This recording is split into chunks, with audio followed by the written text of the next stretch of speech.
Assalamu alaikum. Rahmatullahi. Wa barakatuhu. You're here with the two white Muslims. That's Junaid Rahim. Muhammad Yusuf Bashford. We just thought we'd take the opportunity. One of our very good friends, an incredible man and wonderful brother of ours, Nadim Nayyar, is actually Dr. Nadim Nayyar. Yes. He's very kindly agreed to join us on a broadcast that we're going to be putting out live. We're going to be putting it on the radio. We'll be putting it back onto YouTube. And we're just gonna tap him for his knowledge of the virus and what to do in these unprecedented times, the symptoms, the stages that we can go through to try and get help, what we can do to maintain our mental well-being, everything that we can think of that people need to do in what is basically a weird time. A weird time. It's the strangest of times. Yes. Alhamdulillah.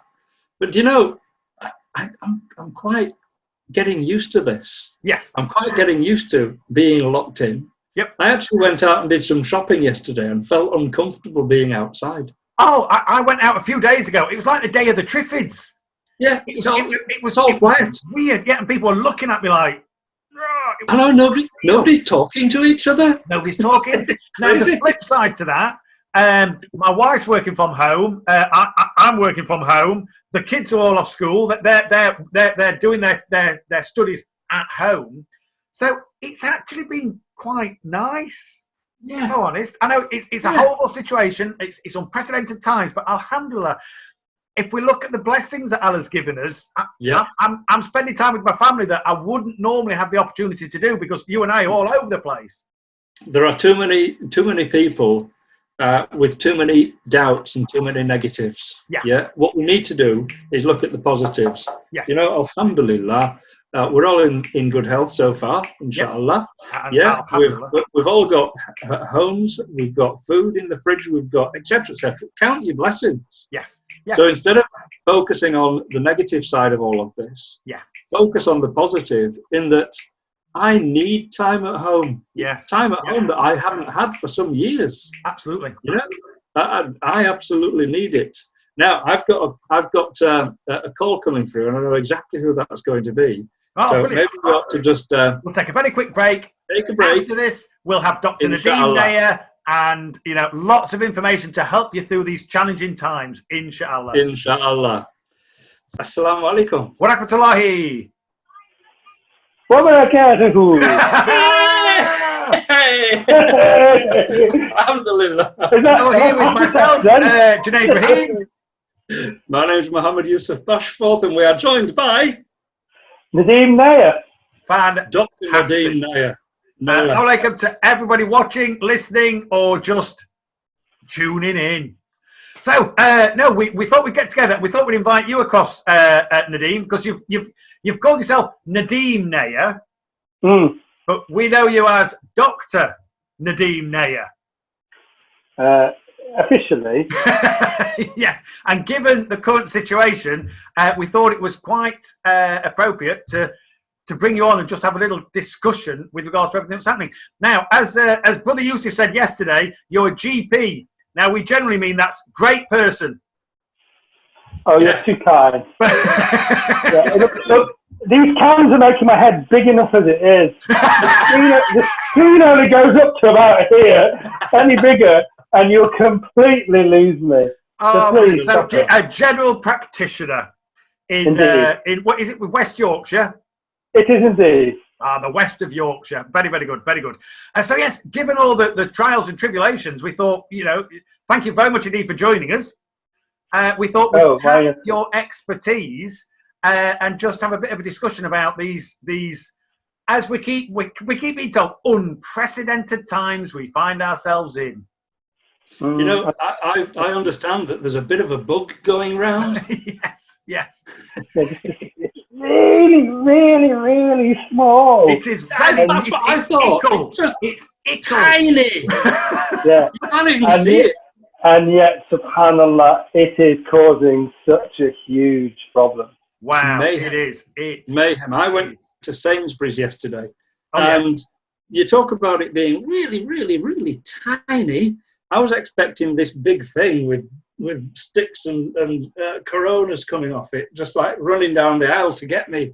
But it never quite works like that, does it? Yeah, and it's purple. Don't forget, it's purple. Don't know. Purple. You just don't know. We're watching television. I think it must have been yesterday. I think it was from no, it's from Russia. It was from Russia.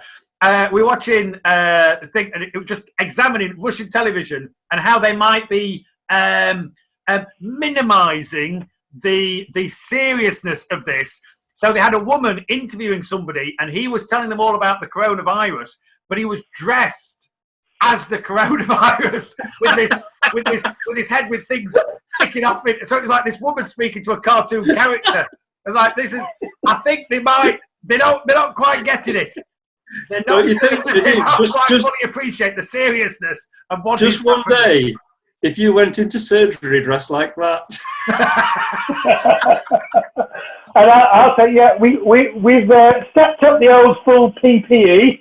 We've taken it one step further. The personal protective equipment, yes, and we will defeat anything with our special fancy dress costumes. Yay! Yes, of course. There we Great go. idea. There we go. And then we've got Donald Trump, who says, "Don't worry about it. It'll all be over by Easter." So we're all right. Yeah, we've got it under tremendous control. Remember? Yeah, not just control. Tremendous control. Oh, so we'll stay in the land of the living and the sane. Hence, bringing you on, and thank you I've never been there for joining us. Yes, to be fair. You're most welcome. Welcome. You're most welcome. So yeah, I mean, we'll just have a chat about this coronavirus then. So first of all, as a GP, as a general practitioner, I'm assuming you're still going into surgery. Absolutely. We have briefing sessions first thing in the morning. Yep. So I usually get to work at 7:30 in the morning.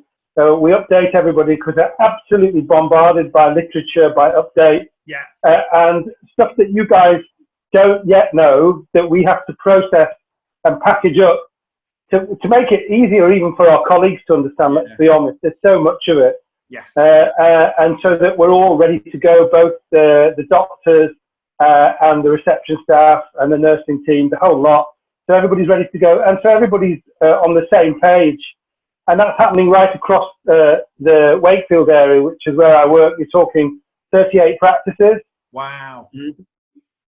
Incredible. And what you guys are doing is extraordinary, because it's one thing to be forced to stay at home. At least, you keep here, safe and well, stay safe and well. You're on the front line. You guys are taking the brunt of this, and well, ultimately, you're going to be saving lives. It's extraordinary. Nadim, I'm just slightly humbled.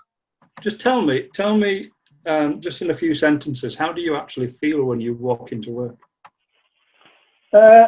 I feel like it's an absolute privilege, Yusuf, because let's think it through. By the very nature of what we do as health professionals, our duty is to put ourselves in harm's way. And on top of that, to be a Muslim, being able to do that, what an utter privilege, and how humbling that Allah subhanahu wa ta'ala has chosen us to do it. It's huge.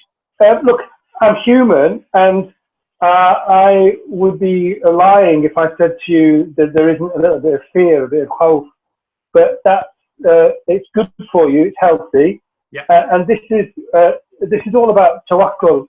In other words, you do whatever you can to fix things and make things right, and then the rest is up to Allah subhanahu wa ta'ala. Yeah, exactly. Yeah. We leave it all to Him subhanahu wa ta'ala.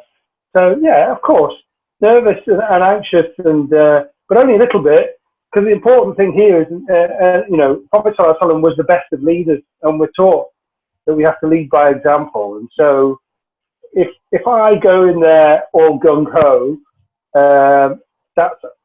it can become unhealthy. Yeah.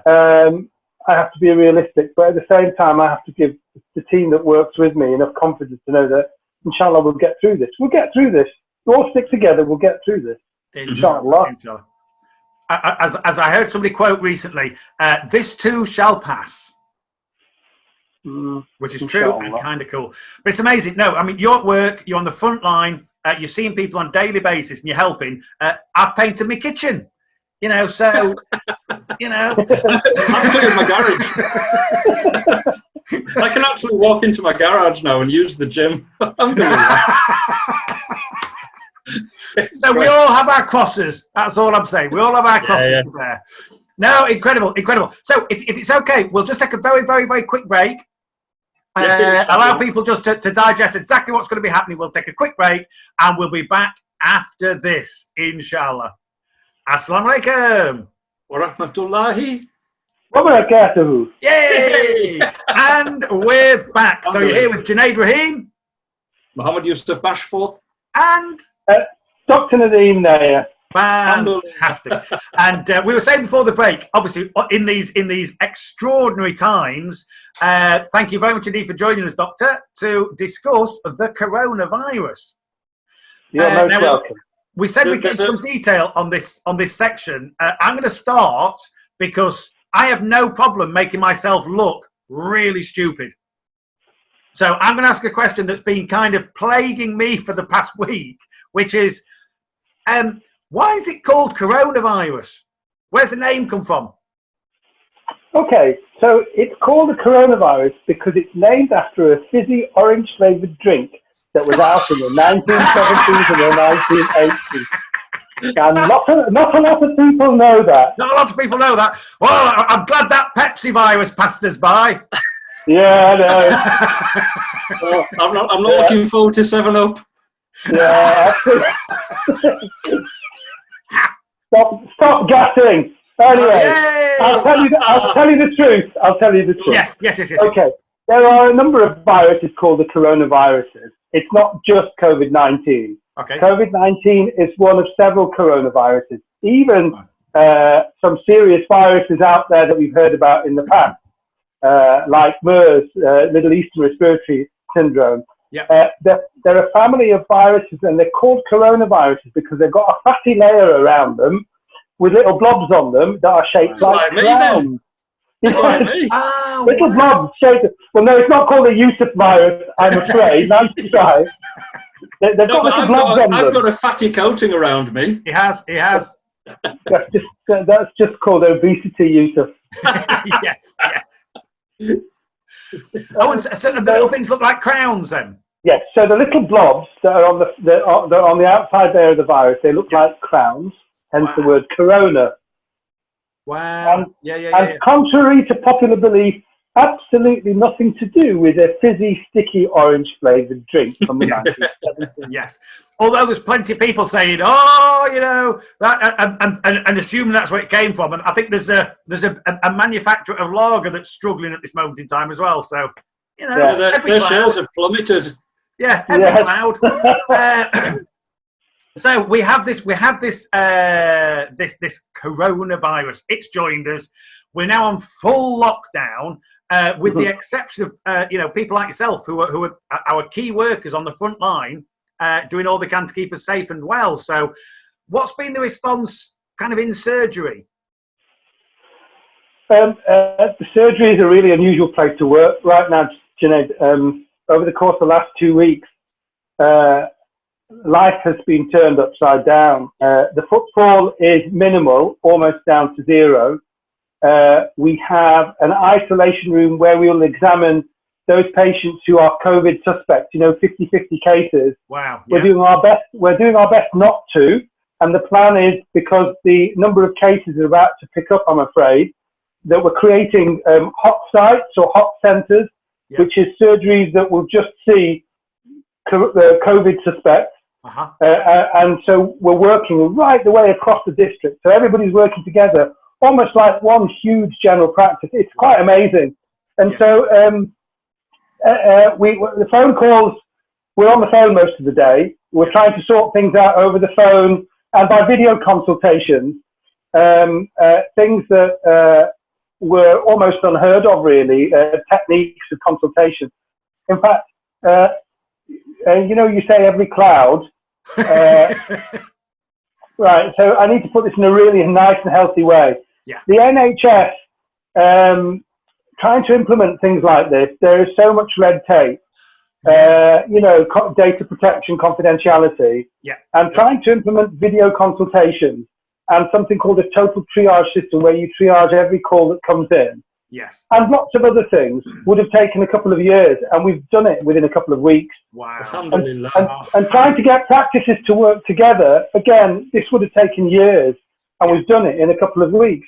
So this is Allah's blessing. Yeah. You know, so, you know, in the Quran, in Surah Baqarah, I believe it says, and what you hate, there is good in it, and what you love, there is bad for you. Yeah. Yes. And, you know, so what we fear and what we hate, we don't know. Yeah. And look, wait and see, just watch this space and see, slowly, all the good will start to reveal itself. Yeah. Yeah. Allah subhanahu wa ta'ala is amazing. There's so much, you know, this is just from me, from my job. I'm reflecting back to you. I'm seeing that now. But there are other things we've all heard on the news about how the water in Venice is clear, how the birds, they can hear them now, Yes. how the air is no longer polluted. And if you go on a global map and look at March 2019, the global hotspots of pollution, Allah has just got rid of all of that. Honestly, it's just unbelievable. And again, we were listening on just what you said about the people hearing the birds singing. They were saying they heard that in New York. And just the things that you take for granted, the things they've never heard the birds in New York singing, because it's a continuous cacophony of noise which has just ended.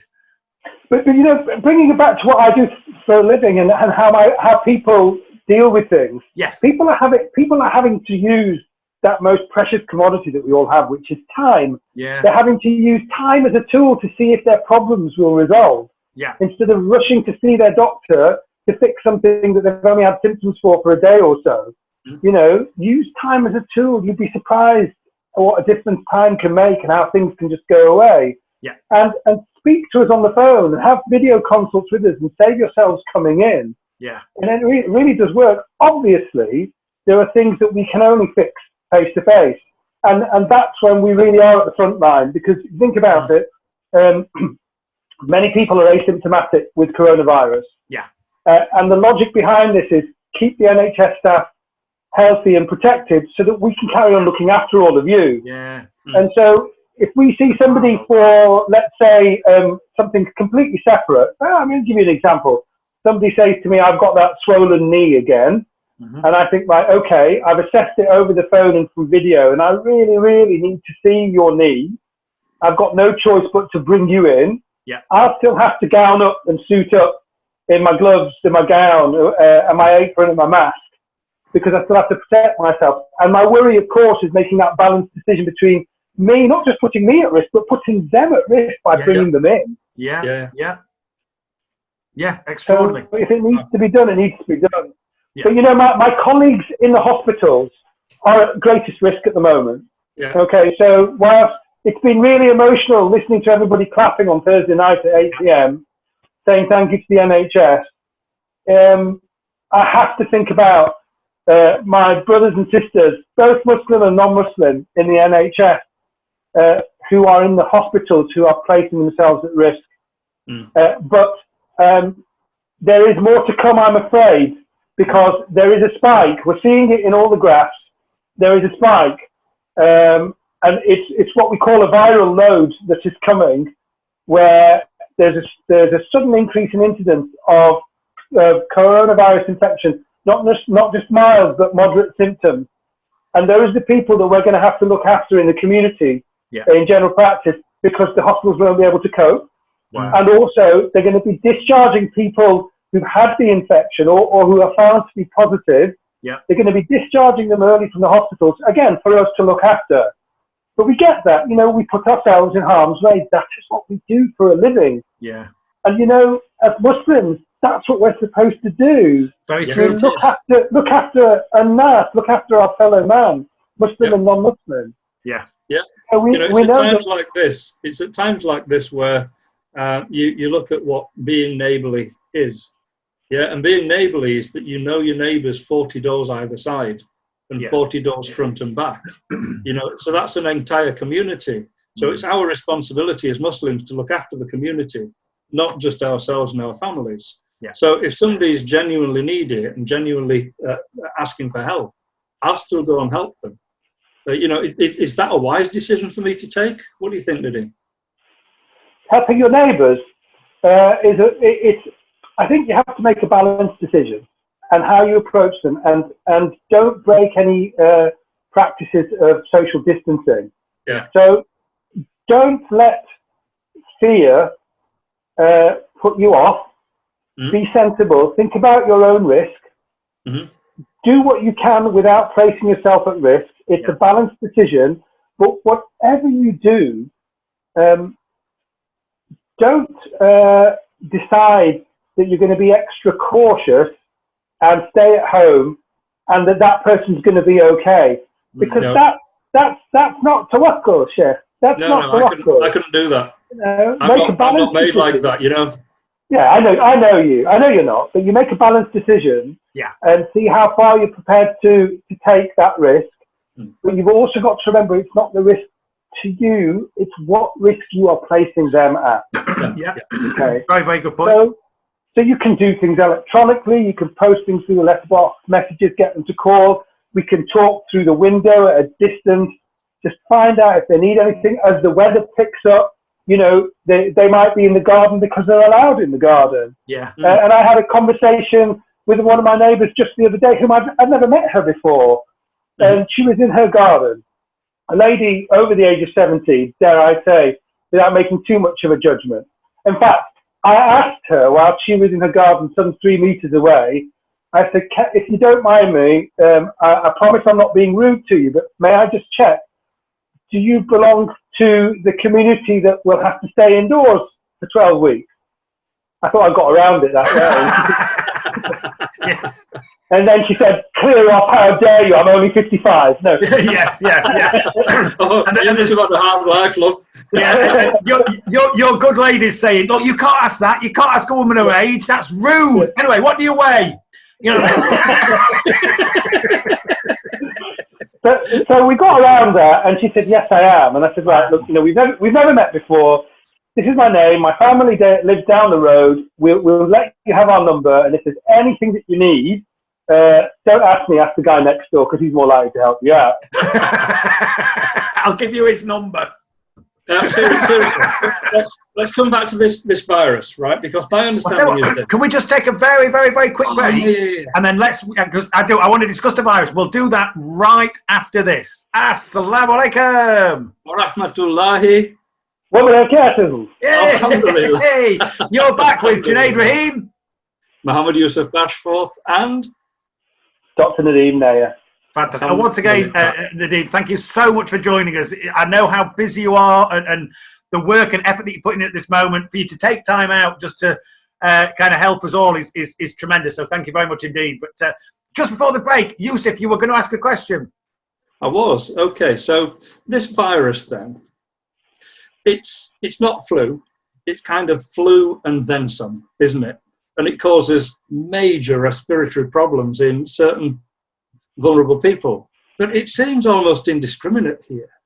The news items that I'm reading a uber fit cyclist fanatic, age 40, was in a terrible state with this virus.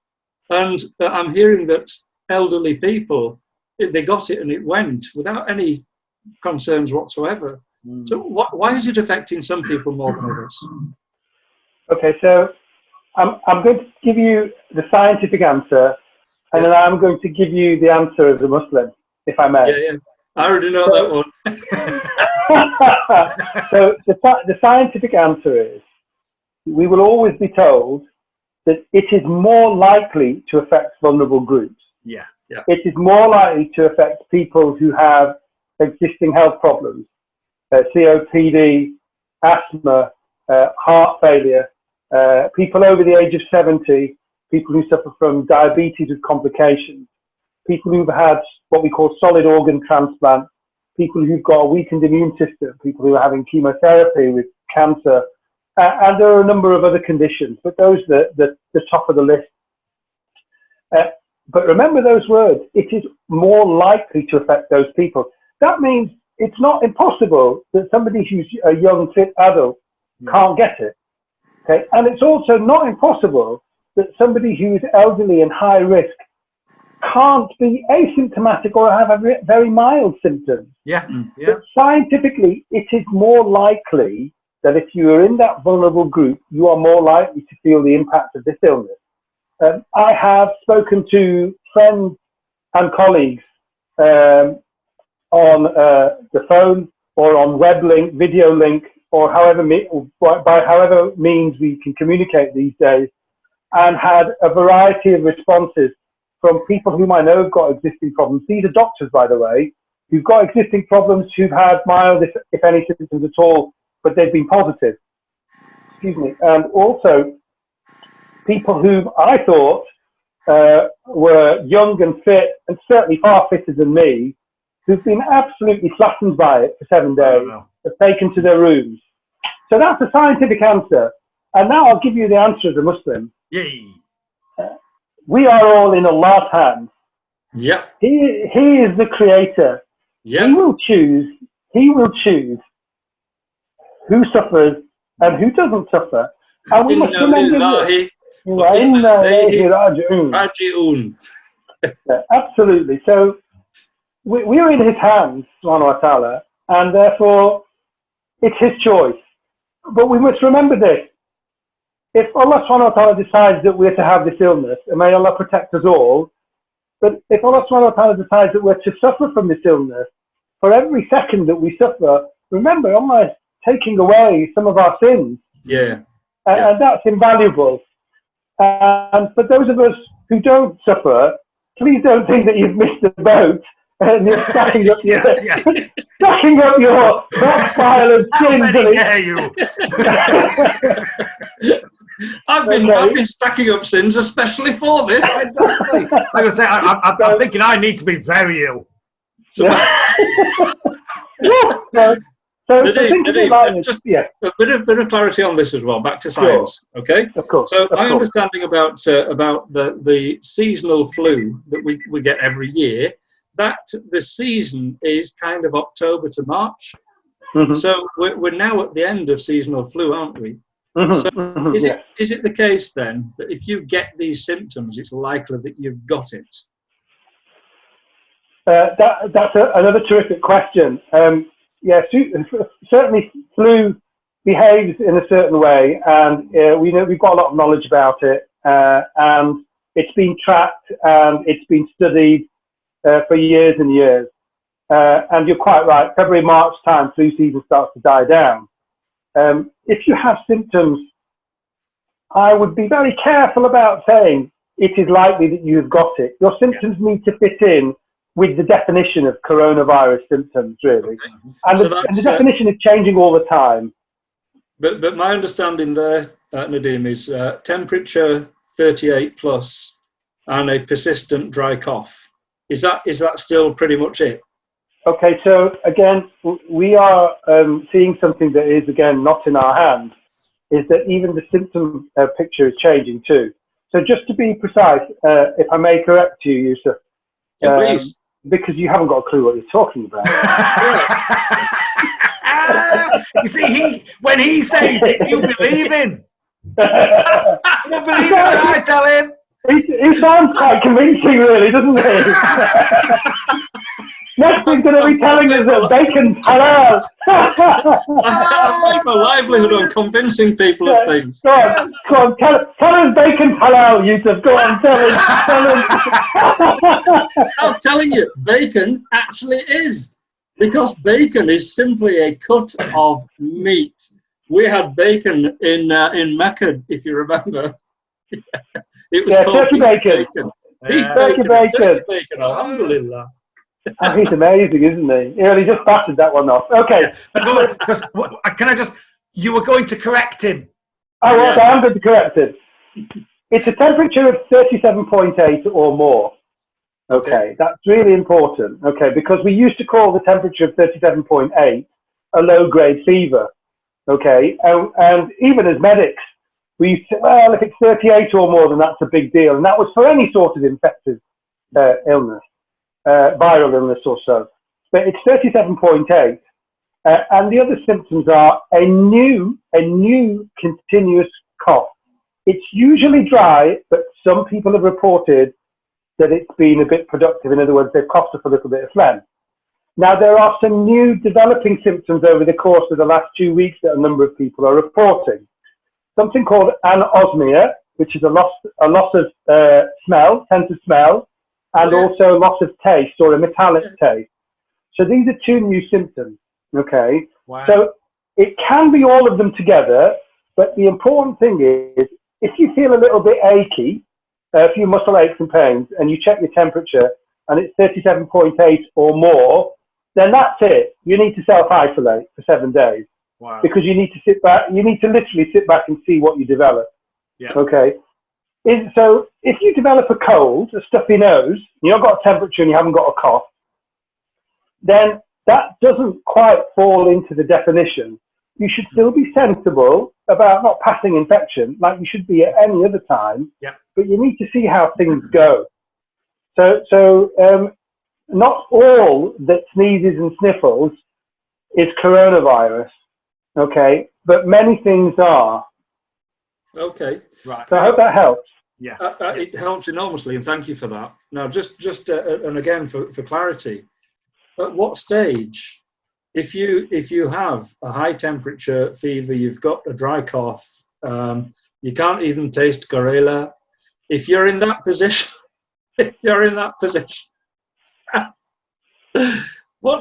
at what stage do you call for help, and who do you turn to?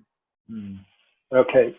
If you think that you might have coronavirus infection, the most sensible thing to do is to go online, to go onto the NHS website. You just need to Google NHS coronavirus and it comes up. Okay, and go through what's called the algorithm. It's a series of questions. They're not too complicated. They're even recording your postcode because they're seeing what the patterns are of inquiry. Yeah. Okay. So they're now recording your postcode, your age and your sex, and they're building up a profile of where people are developing symptoms. So please don't think that they're prying into your personal life and they're going to come around and sell you a load of encyclopedias or free insurance. They're genuinely trying to profile the virus.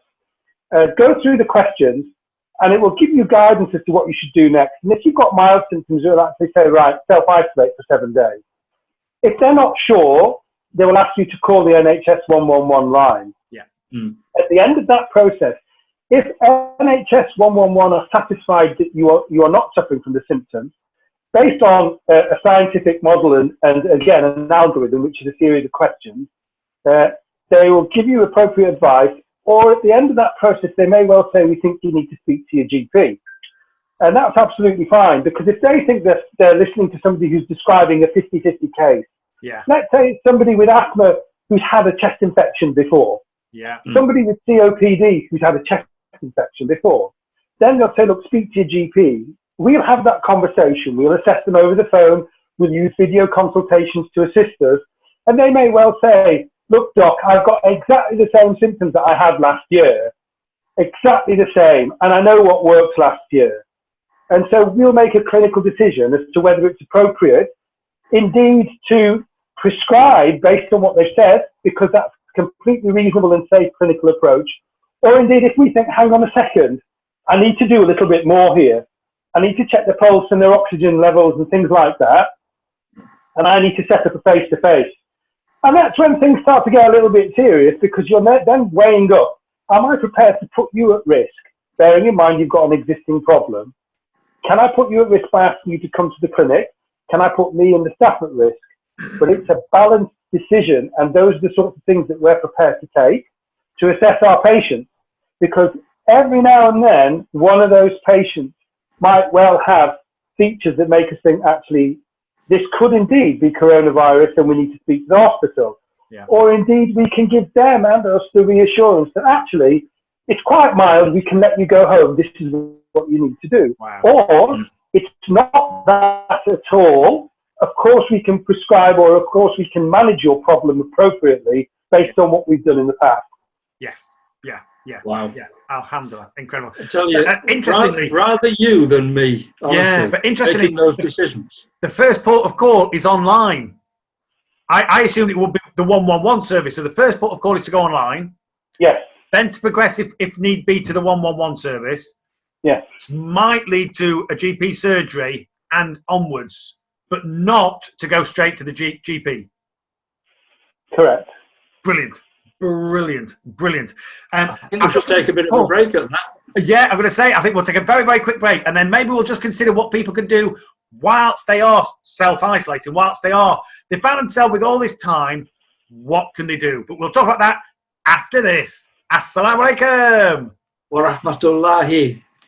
Wa barakatuhu. Hey, you are back with Junaid Rahim, Muhammad Yusuf Bashforth, and Dr. Nadim Nayyar. Fantastic. We were talking just before the break about symptoms and what people should do when they feel that they may be experiencing some of these symptoms. And then we said, well, let's talk about, okay, what about the guys who are not? What about the guys who are self-isolating? It's going to have an effect on people's mental health, on their well-being.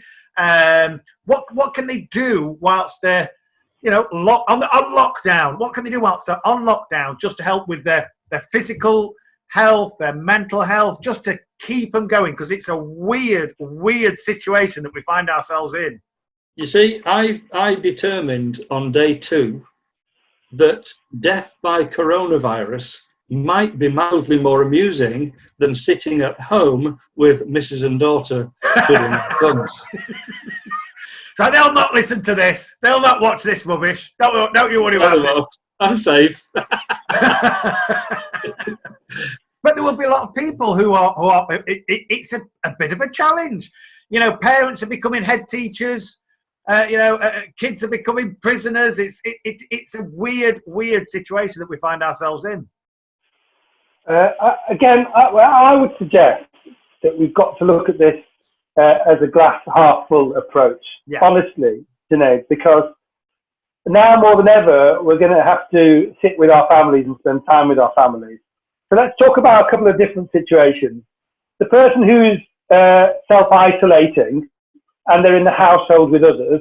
Yeah. Okay. Now let's say if it's the person who's not well and they're self-isolating in their own room for 7 days.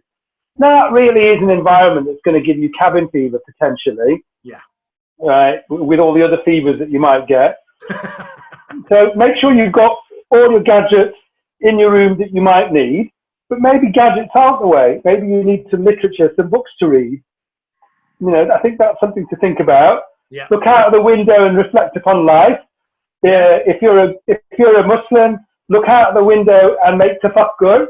Look at Allah's creation. Yes. So that's if you're in your room. Now, if you are one of those people who are over the age of 70 who's staying in their own home for 12 weeks, that you're allowed to venture out into your garden, then an even better opportunity to make tafakkur, to reflect and contemplate on Allah's creation all around us. Yeah. Okay, it's hugely stimulating. But because you're allowed out, walk around the garden, exercise, it's really important. Yeah. If you're actually physically staying indoors, you can still walk around inside in the house. I'll give you an example. My father-in-law, who is an amazing man, he is at least 10 years fitter than his chronological age. He's now over 70. He's always, in the winter even, he's paced himself and walked around the corridors of his home. Shows how important exercise is. Yes. So those are things that are important to do. How you keep yourself healthy mentally. Now, the challenge is greater if you're on your own. The challenge, you've got people to spar off, to talk to communicate with. Yeah. But, like you've already alluded to, Brother Yusuf, that's something that can really wind you up and create difficulty. So you need to be respectful of each other. We're under no illusion in the medical profession that the incidence of mental health problems may well go up as a result of all of this, and we may well see the spike towards the end of the year. I tell you what, in the meantime, should we take another very quick break? Inshallah. Inshallah. Oh, back after this. Assalamu alaikum. Wa rahmatullahi. Wa barakatuh. You're back again with Junaid Rahim. Alhamdulillah. Muhammad Yusuf Bashforth and Dr. Nadim Nayyar. Brilliant. And thank you once again, Doctor. And can I just clarify? Yes. Can I just clarify who this man actually is? Yes, I think I was just about to suggest you do exactly that. Can I just tell you just how much I love this man? Yep. Alhamdulillah, and have done. It seems like all my life, but it's not quite that long, is it? But this man, as the following photo will show. Hey! He's my Hajj buddy. He's your Hajj buddy. That's us on Arafat on the day of Alhamdulillah, on the day of Hajj in 2008. Alhamdulillah. Wow. And my absolute dear friend and Hajj buddy, and love you lots, Nadim. Thank you. Thanks again. Love you too, my brother. Brilliant, and thank you so much for your time, because we know how busy you are. It's amazing. Thank you. The thing is, we just started a show and tell, haven't we? Show and tell. Show and tell. So, Nadim, have you got anything to show and tell? Yusuf, I've got something to show you. Ooh.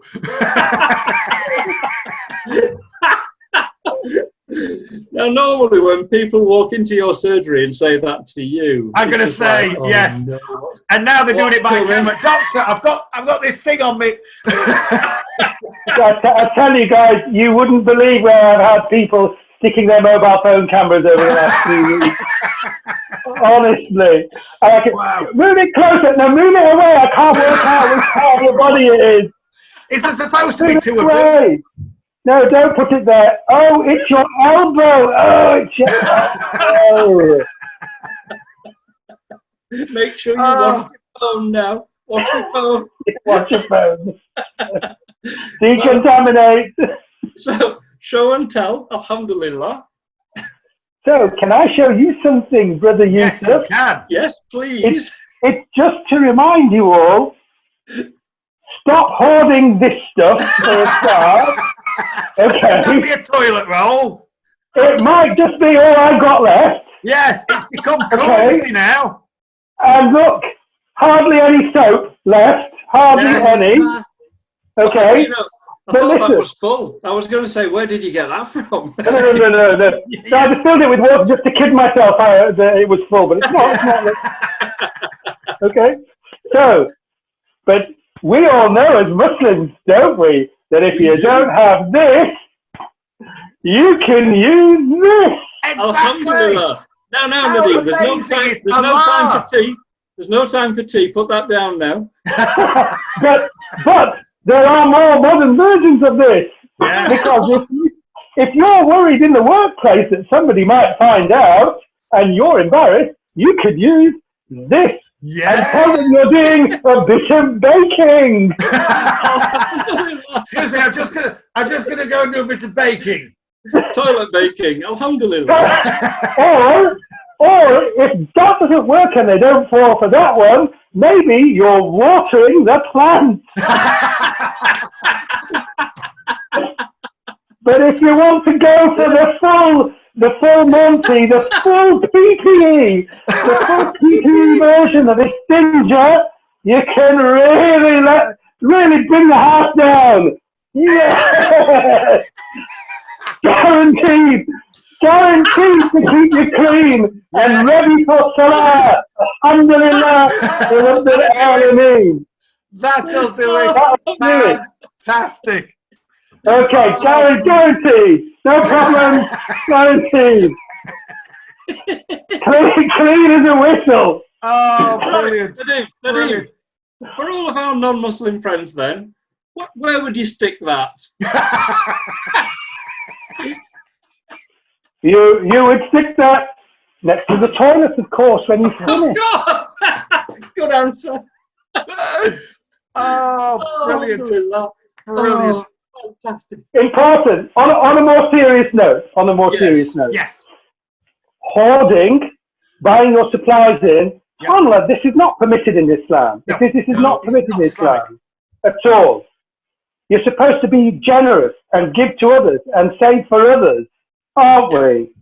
And then Allah gives us back twice as much, 10 times as much. Barakah. So just take as much as we need. Yeah. And you know, and then at the same time, people are still piling into the shops. Yes, I know that some supermarkets have organised themselves, and may Allah bless their workers, their employees, and protect them from infection too. And they've got a system going, and that's really important. But people are still pitching up first thing in the morning. The car parks are still full. Yep. Just because it's first thing in the morning and they've got a system doesn't mean to say you're any less at risk. We don't know enough about this virus. Yeah. There is even some talk that it might be airborne. We don't know. It's changing all the time. How scary would that be? I ride a motorcycle every now and then. Because it's my way. My excuse is to my wife, I'm making tafakkur. I'm enjoying creation. It's beautiful. Fresh air.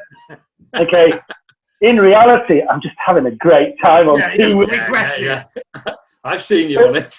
You've seen me on it. But look, visor down, mask on, balaclava on, because we don't know, do we? We don't know if it's airborne. So if you're in that car park full with other people, I know there's 2 meters, and it does work. 2 meters is important. Yeah. But, you know, your hands, maybe put your gloves on. Make sure you're clean, everything that you touch is clean. You're going down those aisles in the supermarkets, touching different products. Or somebody else has touched those different products. Yeah, and interestingly, there is a lot of evidence that the virus is surviving for anything up to 72 hours on metallic surfaces. Whoa. SubhanAllah, that's a long time. Yeah, that is a long time. So don't hoard. Don't hoard. And interestingly, go to your corner shop, your grocers. SubhanAllah, they are full. Their shelves are full of stuff. Yeah.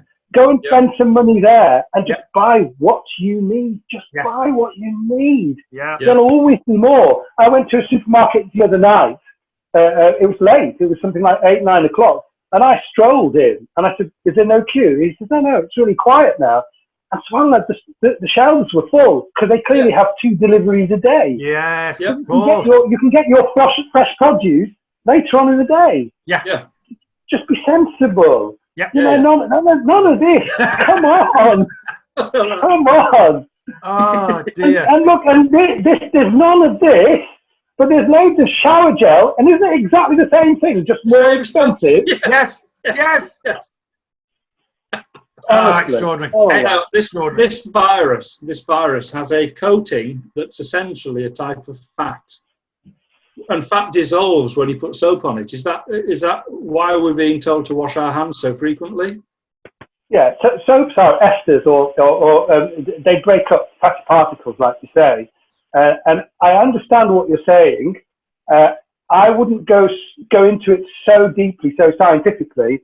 It's the principle of, don't forget, you can wash your hands of bacteria of any dirt. It's largely the products in here that matter. Because if they're antiseptic, that helps. But the big thing is, hot water and vigorous washing. That's the thing that's going to shift it. Hot water and vigorous washing. And here's a tip for you, okay?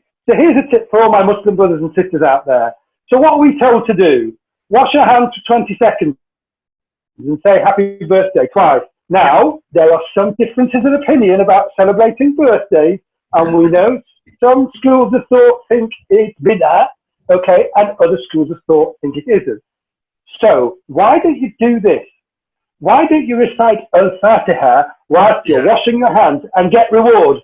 Just make the mud on the ya really long at the end. Well, it's okay. So just make it really long at the end. Okay. Brilliant. You know, I think that's the best piece of advice I've heard. Yeah, it's the best piece of advice I've heard in the last month. Alhamdulillah. Yeah. Great. Dr. Nadim, thank you so much for joining us. Thank you. It's been an absolute privilege having you on Zoom with us. Yes. Alhamdulillah.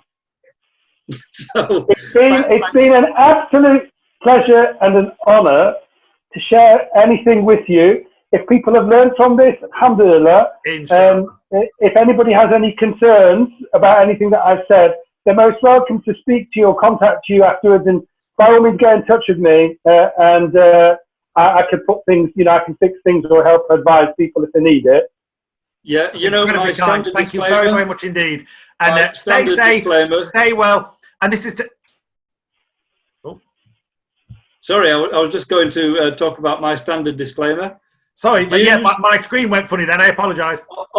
All views expressed by me are not mine. So my advice, if I may, is if you are unsure about anything, please speak to your GP.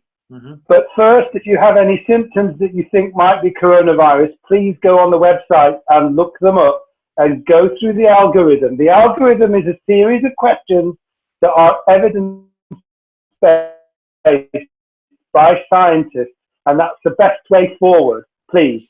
Alhamdulillah. Sage-like advice as usual. Thank you so much. Thank you so much. Absolute pleasure. To Junaid, everybody listening, stay safe, stay well. We'll be back.